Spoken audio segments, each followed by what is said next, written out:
Hello and Happy New Year. I wanted to check in with you because this time of year it seems to be all about New Year's resolutions, making radical goals for the new year. And actually, sometimes it can be really stressful because there's so much pressure to kind of have the best month. And sometimes when all of the festivities are kind of gone and then you're failing on your New Year's resolutions, you can become a little bit deflated and flat. So I wanted to bring to you some New Year's plans that aren't stressful, so to give you some ideas of what you can do to make some easy changes that aren't going to get you stressed. So one of the first things that I like to do instead of New Year's resolutions is actually to make an intention for myself and to set one word that I really want to help to resonate with me throughout the year. So, for example, last year my word was all about belief. So I just set up a new business and I kept wanting to bring myself to remember that I needed to believe in myself and believe in the mission that I wanted to do and to be able to help others. Whereas this year, it's a little bit of a change. So my word of the year is going to be all about learn. So I want to learn new skills, learn new information to be able to pass on to you about nutrition, but also learn things that aren't all about food. So things like foraging, and I also want to learn surfing. So I don't know if anyone can give me some tips or advice around where I can start with that. But maybe think about what your word can be for the year. What you could do is when you found a word that really resonates with you, you can write it down somewhere that you'll see it quite often. And then just trying to keep reminding yourself about that word. So hopefully you can start in your day-to-day life, start thinking about it and making small changes to be able to make that word resonate and be more alive throughout the year for you. The second thing that you could also try instead of New Year's resolutions is maybe to start thinking about what messages you give yourself on a daily basis. So I'm guilty of being a lover of social media, and because you're watching me on social media right now, it could be the same for you too.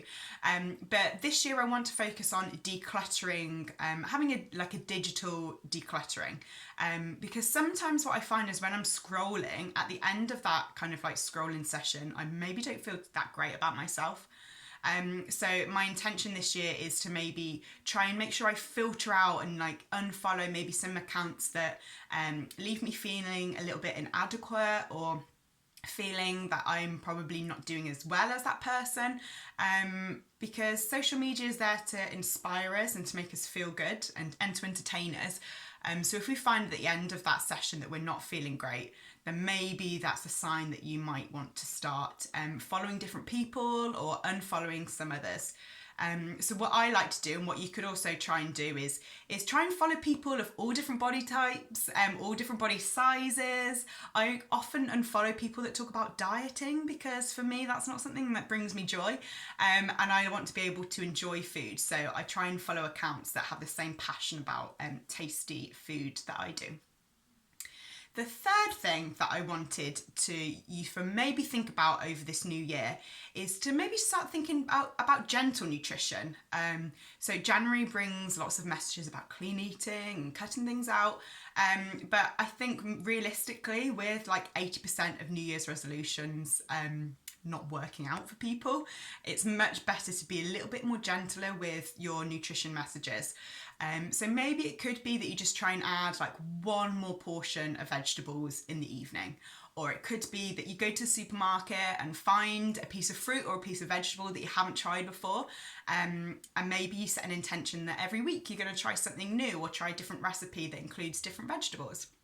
So this way is a really amazing way of improving your diet, because what you're doing is you're having different fibre in your diet and you're kind of extending what you normally eat, which is really positive on our gut bacteria.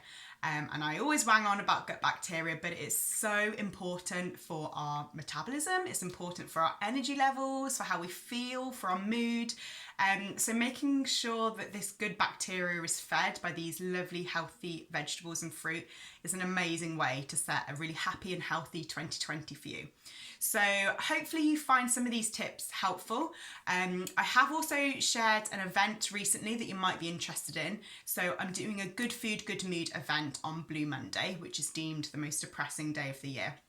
So if you'd like information or if you'd like to book on to this event, please do have a look on my Facebook account where there's a link, and there's also links on my Instagram as well. So I would love to see you there, and hopefully you are having a lovely day. Speak to you soon. Bye.